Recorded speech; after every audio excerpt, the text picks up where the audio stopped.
Yeah, my name is Raymond Anumbali. I am 35, and then I work with Kofi Ghana Estate.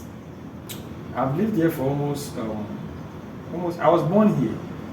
I live in Sao Madridri, and then it's a Zongo community, so I live in Adredri Zongo. I use the softwares to design the buildings, and then we do building plans too. So that's what we do. So we decided upon ourselves to teach the students from the university for free to be able to know how to use the AutoCAD, the ArchiCAD, those are the software names, and then the Revit, so that they can use it in applying for jobs and stuff. Most of the students that we have taught now are now working, have gotten jobs, and are now working in big places. Oh, the inspiration is from my background. As I said, I grew up here, and I know how life here is. When you complete school and you virtually come back to here, and then you just be roaming about. So we take it upon ourselves to teach them this skill, so that applying for jobs will be easier for them. I do consider myself as a creative problem solver, because designing building needs creativity.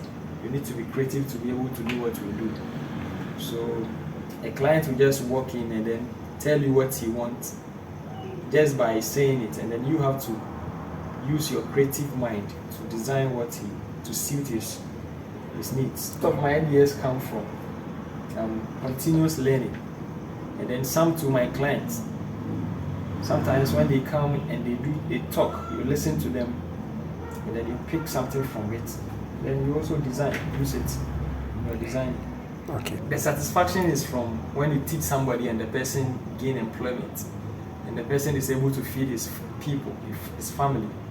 That is keeps me going. I believe the hard things are easy when you have the right tool. So just dedicate yourself, focus on what you do, and then look at the end game. I mean, why you went there in the first place. So when you focus on those things, I believe you can solve every problem, and then you can keep going. No giving up in life.